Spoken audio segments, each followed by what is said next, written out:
अस्सलाम वालेकुम स्टूडेंट, कैसे उम्मीद करता हूँ कि आप सब खैरियत से होंगे। आज हम एक्सरसाइज 1.3 शुरू करेंगे। तो एक्सरसाइज ना 1.3 का क्वेश्चन नंबर 1 है, let A and B 2 by 3 matrices and let C and D be 2 square matrices के। आप लोग सपोज कर ले ए और बी जिसमें 2 रो और 3 कलम हो, और सी और डी जो स्क्वायर हो, मतलब जिसका जो डायमेंशन है वो सेम हो, रो और कलम सेम हो। Which of the following matrices operation are defined. जब आप लोग ये सपोज कर लोगे तो इनमें से कौन सा जो होगा वो डिफाइन हो सकेगा। A plus B, B plus D, 3a minus 2c, 7c plus 2d। तो चलो इन सबको ट्राई करते हैं। तो इसमें जो पार्ट नंबर 1 है वो है ए प्लस बी। तो देखते हैं कि ए हमारे पास है 1 2 3, मतलब इसमें 2 रो और 3 कलम है। बी हमारे पास है 2 रो और 3 कलम। तो ए और जो इसका डायमेंशन है और बी का वो सेम है, तो ये पॉसिबल है। तो ए और बी के साथ हम लिख लेते हैं yes it is possible, yes it is possible. तो अब पार्ट नंबर 2 की तरफ चलते हैं। इसमें हमारे पास दिया गया है बी प्लस डी के ये दोनों पॉसिबल है। तो इसमें भी 2 रो है, इसमें भी 2 रो, इसमें भी 2 कलम, इसमें भी 2 कलम, तो ये भी पॉसिबल है। तो yes it is possible, yes it is possible. Part number 3 की तरफ चलते हैं। इसमें है कि अगर आप लोग ए के साथ 3 को मल्टीप्लाई कर दे और फिर सी के साथ भी 2 को मल्टीप्लाई कर दे और इन दोनों को माइनस कर दे, तो उससे जो जवाब आएगा, मतलब फिर ये पॉसिबल होगा जब आप लोग इनको माइनस करेंगे। तो देखते हैं 3 के ए के साथ जब हम 3 को मल्टीप्लाई करते तो उससे सिर्फ डिजिट में चेंज आएगा, ना कि जो इसका डायमेंशन है उसमें। तो इसी के साथ अगर हम 2 को मल्टीप्लाई कर दे तो भी इसके सिर्फ डिजिट में चेंज आएगा, डायमेंशन में चेंज नहीं आएगा। और ये दोनों जो डायमेंशन है ये मुख्तलिफ है, इसलिए ये पॉसिबल नहीं है। तो पार्ट नंबर 3 हमारे पास है no it is not possible, no it is not possible. अब पार्ट नंबर 4 की तरफ चलते हैं। 7c प्लस 2d, मतलब सी के साथ 7 को मल्टीप्लाई कर दे, इसके साथ 7 को मल्टीप्लाई कर दे और डी के साथ 2 को, तो क्या ये फिर पॉसिबल होगा कि इन दोनों को जो ऐड किया जा सके। तो दोनों का डायमेंशन सेम है, रो और कलम सेम है, तो ये भी पॉसिबल है। Yes it is possible. इसके साथ भी आप लोगों ने लिख लेना है यस इट इज़ पॉसिबल।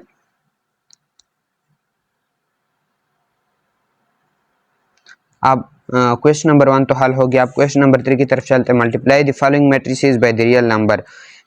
जो रियल नंबर है इसके साथ इसको मल्टीप्लाई कर दे, इस मैट्रिसेस को। पार्ट नंबर 1 है ए 1 2 3, 2 के साथ मल्टीप्लाई कर दे। पार्ट नंबर 2 है B A B C D E F P और आर के साथ मल्टीप्लाई कर दे। तो इसको मल्टीप्लाई करते हैं। क्वेश्चन नंबर 2 में इसको मल्टीप्लाई करते हैं। ए हमारे पास है 1 2 3 और बी है इसको बी है B C D E F P और आर के साथ। तो सबसे पहले पार्ट नंबर 1 की तरफ चलते हैं और ए के साथ हम डायरेक्ट मल्टीप्लाई कर देते हैं। 2 को हम डायरेक्ट मल्टीप्लाई कर देते हैं।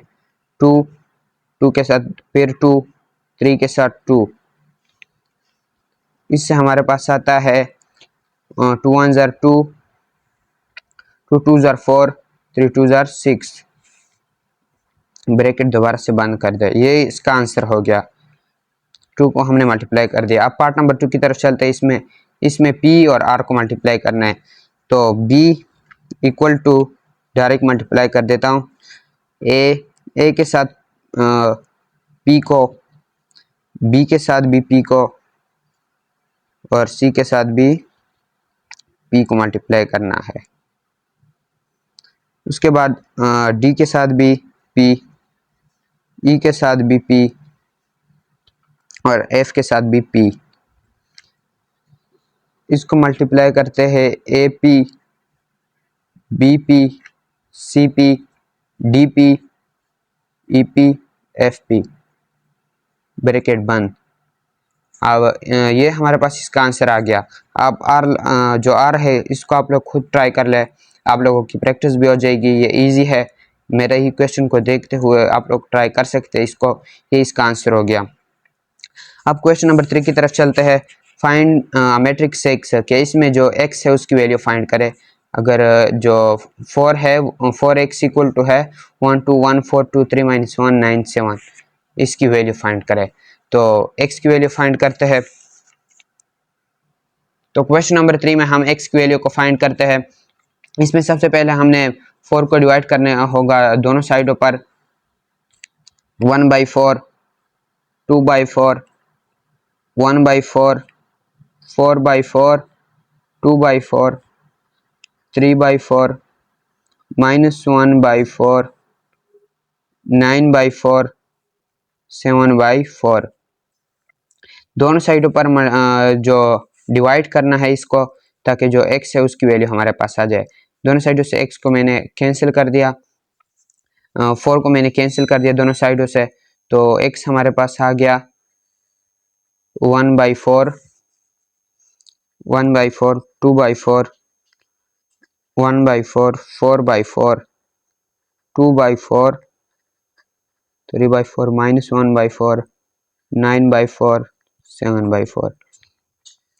आप इसको पॉइंट की शक्ल में भी लिख सकते हो और इस तरह भी आंसर सही होगा। तो ये हमारे पास आंसर हो गया। अब हम क्वेश्चन नंबर जो 4 है उसकी तरफ चलते हैं।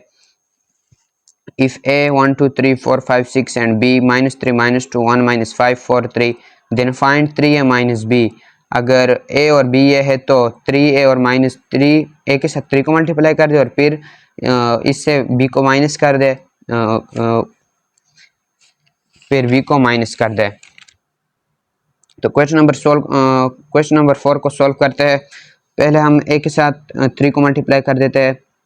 मैं डायरेक्ट मल्टीप्लाई करता हूँ। 1 3, 2 3, 3 3, 4 3, 5 3, 6 3। ये मल्टीप्लाई कर देना है a के साथ 3 को। तो a हमारे पास आ जाता है यहाँ पर 3 1 jar 3, 3 2 jar 6, 3 3 jar 9, 4 3 jar 12, 5 3 jar 15, 6 3 jar 18। ये हमारे पास ये आ गया। अब हम इससे डायरेक्ट b को माइनस कर देते हैं। b है हमारे पास -3, -3, -2, 1 -5, 4 3। ये हमारे पास b है, यहाँ पर लिखना ज़रूरी है। इसको माइनस करते हैं a - b इक्वल टू 3। अब यहाँ पर माइनस माइनस ये प्लस हो जाएगा, +3, 6 माइनस माइनस यहाँ पर प्लस आ जाता है। मल्टीप्लाई करने के साथ साइन मल्टीप्लाई होता है। 9 यहाँ पर 9 लिख लेते हैं। ये +1 है, ये -1 हो जाएगा इस साइन के साथ, -1। 12 minus minus +5, 15 minus plus minus -4, 15 - 4, 3 इसके साथ 18, 18 - 3। तो इसको सॉल्व करते हैं a - b इक्वल टू 3 + 3, 3 + 3 6, 6 + 2 8, 9 - 1 8, 12 + 5, 12 + 5 17, 15 - 4 11, 18 - 3 15। ये हमारे पास इसका आंसर आ गया। तो 4 क्वेश्चन जो हमारे पास थे वो सॉल्व हो चुके हैं। अब क्वेश्चन नंबर 5 की तरफ चलते हैं। गिवन ए हमारे पास गिवन है 1 2 -3 5 0 2 1 -1 1 and b 3 - 1 2 4 2 5 2 3 0। Find the matrix C कि इसमें C को फाइंड करें, मालूम करें सच दैट a + 2b, मतलब b जो है उसके साथ 2 को मल्टीप्लाई कर दे और फिर जब मल्टीप्लाई हो जाए b के साथ 2 तो उसको a के साथ ऐड कर दे और उससे हमारे पास आ जाता है C। तो हम इसको फाइंड करते हैं। क्वेश्चन नंबर 5 को सॉल्व करते हैं। हम सबसे पहले 2 को मल्टीप्लाई करेंगे b के साथ। हम इसको मल्टीप्लाई करते हैं 3 2 और -1 के साथ भी 2, 2 के साथ भी 2, 4 के साथ भी 2 और उसके साथ जो 2 है उसके साथ भी 2। इसी तरह जो जितने भी डिजिट्स है उन सब के साथ 2 को मल्टीप्लाई कर देना है। 2 × 2, 3 × 2, 0 × 2। इसको मल्टीप्लाई कर देते हैं। बी हमारे पास आता है 3 2 जार 6 -1 2, ये -2 आता है। 2 2 jar 4 4 4 2 jar 8 2 2 jar 4 5 2 jar 10 2 2 jar 4 3 2 jar 6 0 और 2 को मल्टीप्लाई करने से हमारे पास 0 आता है। ये हमारे पास बी आ गया। अब यहाँ पर है a प्लस 2 भी, जब इसके साथ 2 को मल्टीप्लाई कर दो तो उसको एक a से ऐड कर दो, मतलब इस को a में से मिला लो। तो a प्लस बी हम करते हैं, a प्लस बी डायरेक्ट करते हैं 6 प्लस 1, ये देखिए 6 प्लस 1 -2 प्लस 2 -2 प्लस 2 4, यहाँ पर देखिए आप -3 प्लस 4 -3 प्लस 4, उसके साथ 5 प्लस 8 0 प्लस 4, यहाँ से आप लोगों ने लिखना है जो a है 0 प्लस 4। उसके बाद 2 प्लस 10 1 प्लस 4 -1 प्लस 6 1 प्लस 0, यहाँ तक आप लोगों ने लिख लेना है। इसके साथ जो करस्पॉन्डिंग एलिमेंट है, यहाँ से हमारे पास जो आंसर आता है a plus B equal to 6 plus 1 7 -2 plus 2, ये 0 आता है। इससे -3 प्लस 4, इससे हमारे पास 1 आता है प्लस 1। 5 प्लस 8, इससे 13 आता है। 0 प्लस 4 4, 2 प्लस 10 12, 1 प्लस 4 5, -1 प्लस 6, इससे हमारे पास 5 आता है। 1 प्लस 0 1। तो ये हमारे पास आंसर हो गया a प्लस बी। अगर आप इसको मल्टीप्लाई कर दे तो ये c के इक्वल होगा। तो हम लिख सकते हैं कि c इक्वल टू 7 0 1 13 4 12 5 5 1। तो हमारे पास c यहाँ पर मालूम हो गया। अब क्वेश्चन नंबर 6 की तरफ हम चलते हैं। If a 2 - 2 4 2 -5 1 and b 8 0 4 - 2 3 6, then find the matrix x such that 2a plus 3x equal to 5b। तो इसमें x को फाइंड करें, पहले a के साथ 2 को मल्टीप्लाई कर दे, फिर इसको प्लस कर दे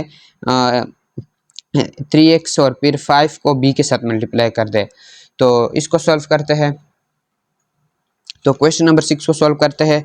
तो हमारे पास अभी तक x की वैल्यू नहीं मालूम, तो हम इसको उस साइड पे भेज देते हैं। 2a ये प्लस b है, 5b है, ये -5b हो जाएगा। 3x इक्वल टू, आप इस साइड पे भी लिख सकते हैं, इस साइड पे, लेकिन इक्वल दरमियान में लगाना है। तो अब हम करते हैं 2a, मतलब a के साथ हम 2 को मल्टीप्लाई कर देते हैं। मैं डायरेक्ट मल्टीप्लाई कर देता हूँ a के साथ 2 को। 2 2 2 - 2 4 2 2 के साथ फिर मल्टीप्लाई कर देते हैं 2 को। -5 के साथ 2, 1 के साथ 2, यहाँ तक कंप्लीट हो गया। अब इससे हम आंसर निकाल लेते हैं। 2 2 jar 4 2 2 jar 4 -4 4 2 jar 8 2 2 jar 4 -5 2 jar 6 -5 multiply by 2, इससे -10 1 मल्टीप्लाई 2 से 2, यहाँ तक हमारे पास आ गया।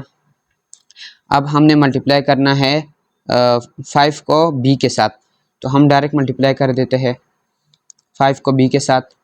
8 multiply by 5, 0 multiply by 5, 4 multiply by 5, -2 multiply by 5, 3 के साथ भी 5 और 6 के साथ भी 5, यहाँ तक मल्टीप्लाई करना है। इसका आंसर निकाल लेते हैं। 8 multiply by 5 40, 0 multiply by 5 0, 4 multiply by 5 20, -2 multiply by 5 -10 और 3 मल्टीप्लाई बाई 5 इससे 15, 6 मल्टीप्लाई बाई 5 से 30। तो बी और ए जो हमारे पास थी वो हमारे पास आ गया इसका आंसर। अब 3x इक्वल टू जो हमारे पास यहाँ से ए आया है उसको लिख लेते हैं 4 माइनस 4 8 4 माइनस 10 2 प्लस नहीं minus according to given condition minus 40 0 20 minus 10 15 30 यहाँ तक आ गया। अब इन दोनों को सब्सट्रैक्ट करना है। 3x अपनी जगह 4 माइनस 40 माइनस 4 माइनस 0 उसके बाद 8 minus 20 8 minus 20 4 minus minus plus 4 plus 10 minus 10 minus 15 उसके बाद 2 माइनस 30। इससे क्या आंसर आता है 4 माइनस 40 से हमारे पास आंसर आता है माइनस 36। माइनस 4 माइनस 0 इससे से वही माइनस 4 8 माइनस 30 8 माइनस 20 इससे हमारे पास 12 आता है माइनस 12 4 प्लस 10 14 माइनस 10 माइनस 15 इससे माइनस माइनस हमारे पास जो मल्टीप्लाई होते हैं तो प्लस और ये 25 हो जाएगा। 2 माइनस 30 माइनस 28 यहाँ तक आ गया। अब x की वैल्यू को हमने फाइंड करना है। x की वैल्यू को फाइंड करना है तो 3 को हम बोथ साइड पे डिवाइड कर देते हैं। 3x डिवाइडेड बाई 3 से भी 3 काटा यहाँ से भी minus 36 divided by 3 minus 4 divided by 3 minus 12 divided by 3 25 divided by 3 14 divided by 3 और माइनस 28 डिवाइडेड बाई 3। यहाँ तक हमारा आंसर बिल्कुल सही है। हमारे पास आंसर हो गया। और अगर आप चाहे तो इसको मज़ीद सॉल्व कर सकते हैं। x हमारे पास ये आ गया। तो अब हम क्वेश्चन नंबर 7 की तरफ चलते हैं। Find x y z and w। इसमें हमने मालूम करना है x y z और w को। अगर ये हमारे पास इस तरह इक्वलिटी में हो 3xy w equal to x 6 minus 1 2w plus 4x plus w 3 plus w 3। तो हम इसको सॉल्व करते हैं। सबसे पहले इसको प्लस करना है x प्लस 4 ये इसको ऐड करना है x plus 4 6 plus x plus y 6 plus x plus y minus 1 plus 3 plus w 2w उसके साथ प्लस 3 इसको ब्रैकेट में बंद कर देना है equal to 3x y z w। यहाँ तक हमारा जो आंसर है वो आ गया। अब इसको प्लस कर देते हैं जो हो सकते हैं। -1 और +3 है तो इससे हमारे पास आता है 3x इक्वल टू इसके इक्वलिटी में है तो इसके साथ हमने इक्वेशन बनाना है ताकि हम जो x y z w की वैल्यू है उसको निकाल सके। तो x प्लस 4 उसके बाद y की इक्वलिटी में है, इसको इक्वेशन नंबर 1 का नाम दे देते हैं। y की इक्वलिटी में है y equal to 6 plus x plus y। ये सिर्फ y नहीं है, इसके साथ 3 भी है, ये मैं भूल गया था। 3y इक्वल टू अब 3 multiply z 3z equal to -1 plus 3 -1 plus 3 plus w। ये हमारे पास इक्वेशन नंबर 3 हो गया। ये हमारे पास इक्वेशन नंबर 2 हो गया। अब हम इससे भी इक्वेशन बना देते हैं w ताकि उसकी भी वैल्यू मालूम हो जाए। 3w equal to 2w plus 3। ये हमारे पास इस तरह आ गया। 2w plus 3, 3w equal to 2w plus 3। यहाँ तक हमारा आंसर आ गया। अब हमने जो इक्वेशन बन चुके हैं इसको जो x की वैल्यू, y की वैल्यू और z, w इन तमाम की वैल्यू मालूम करना है। तो सबसे पहले इक्वेशन नंबर 1 से हम x की वैल्यू निकाल लेते हैं 3x। ये 4 प्लस में है, इस साइड में जाएगा तो माइनस हो जाएगा, माइनस इस साइड हम 4 को नहीं भेज सकते क्योंकि ये एक ऐसा डिजिट है जिसके साथ कोई इस जैसा नहीं है, मतलब हम तो 3x हमने इस तरह लिख लिया 3x। अब x को इस साइड पे भेजना है तो ये प्लस एक्स है, माइनस एक्स हो जाएगा, माइनस एक्स इक्वल टू 4। अब 3x माइनस एक्स ये 1 होता है इसके साथ, लेकिन लगाया नहीं जाता, तो 3 माइनस 1 इससे हमारे पास आता है 2, 2x इक्वल टू 4। अब 2 को हम बोथ साइड पे डिवाइड करते हैं ताकि x की वैल्यू हमारे पास आ जाए 2, 2 1 ज़र 2, 2 ज़र 4, x इक्वल टू 2, x की वैल्यू हमारे पास 2 आ गई। अब हम इक्वेशन नंबर 2 से y की वैल्यू को निकालते हैं।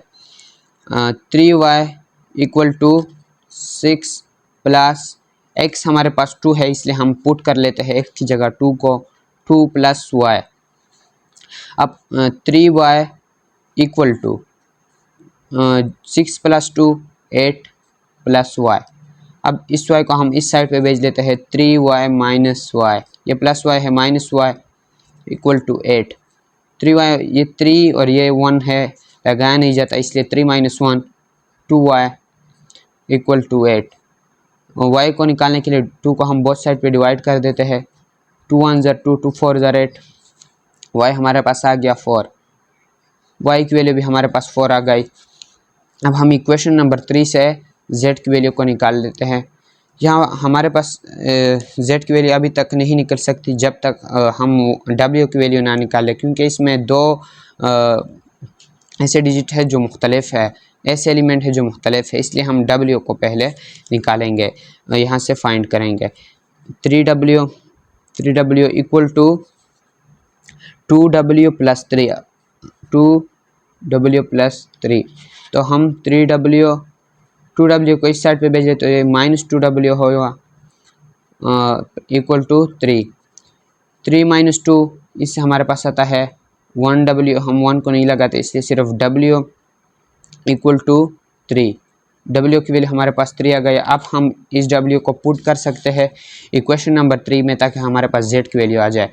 तो 3z इक्वल टू -1 प्लस 3 और w की वैल्यू हमारे पास है 3 प्लस 3, 3 प्लस 3 6 माइनस 1 5, ये हमारे पास 5, 3z इक्वल टू 5। z को वैल्यू को निकालने के लिए हम 3 को बोथ साइड पे डिवाइड कर देते हैं, तो z हमारे पास आ गया 5/3। ये हमारे पास x की वैल्यू, y की वैल्यू, w की वैल्यू और z की वैल्यू, तमाम वैल्यू जितनी भी मांगी गई थी हमने निकाल लिया। अगर आपको समझ नहीं आए तो दोबारा ये वीडियो देखकर। अब क्वेश्चन नंबर 8 की तरफ आते हैं। हम केस में क्या मांगा है, फाइंड x एंड y। इसमें x और y को मालूम करें। If x plus Y equal to 5209 and x minus Y equal to 360 minus 1। तो हम इसको मालूम कर लेते हैं। इसको मालूम करने के लिए हमें इन दोनों को ऐड करना होगा और सब्सट्रैक्ट करना होगा। तो सबसे पहले हम इसको ऐड कर लेते हैं ताकि जो साइन वो चेंज ना हो और y हमारे पास कैंसिल हो जाए और x जो है वो मालूम हो जाए। तो हम इसको ऐड करते हैं x plus Y plus x minus Y equal to, इन दोनों को ऐड करना है, जो दो गिवन मैट्रिसेस को ऐड करना है। 5209 प्लस 360 माइनस 1 इसको ऐड करना है। तो प्लस वाई माइनस वाई ये कैंसिल हो जाएंगे, x ये दोनों x है तो ये 2x हो जाएंगे 2x इक्वल टू, डायरेक्ट इसको प्लस कर लेते हैं। 5 प्लस 3 8, 2 प्लस 6 8, 0 प्लस 0 0 और 9 माइनस 1 8, ये हमारे पास आ गया। अब x को मालूम करने के लिए 2 को बोथ साइड पे डिवाइड कर लेते हैं।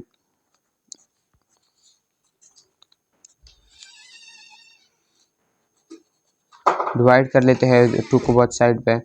2 1 jar 2, 2 jar 4, 2 4 jar 8, 2 1 jar 2, 2 4 jar 8, 2 1 jar 2, 2 4 jar 8। इससे हमारे पास आता है x की वैल्यू 4404।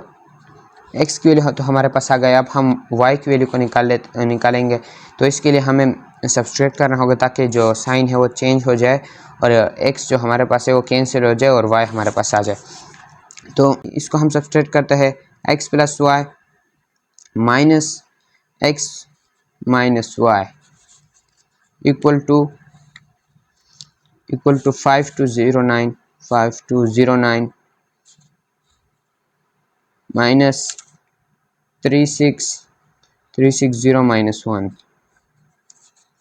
इसको हम सब्सट्रैक्ट करते हैं तो x minus X plus X minus X ये कैंसिल हो जाएंगे और ये माइनस इसके साथ मल्टीप्लाई होकर प्लस वाई हो जाएगा और प्लस वाई ये 2y इक्वल टू, इसको हम डायरेक्ट सब्सट्रैक्ट कर लेते हैं। 5 माइनस 3 इससे आता है 2, 2 माइनस 6 इससे हमारे पास माइनस 4 और 0 माइनस 0 0, 9 प्लस 1 इससे 10। तो 2 को डिवाइड करना है बोथ साइड पे ताकि जो y की वैल्यू है वो आ जाए हमारे पास। तो डिवाइड कर लेते हैं। 2 कैंसिल, 2 यहाँ पर भी डिवाइड, यहाँ पर भी, यहाँ से कोई फ़ायदा नहीं। 2 और 2 cancel, 2 1 jar 2, 2 1 jar 2, 2 1 jar 2, 2 jar 4, 2 1 jar 2, 2 5 jar 10। तो y हमारे पास आता है y इक्वल टू 1 0 माइनस 2 5। ये इसका आंसर होगा। ये हमारे पास y आ गई, ये हमारे पास x आ गया। तो उम्मीद करता हूँ कि आज की वीडियो आपको पसंद आई होगी और आपने ज़रूर इससे कुछ ना कुछ सीखा होगा। तो पार्ट नंबर 2 में मिलते हैं।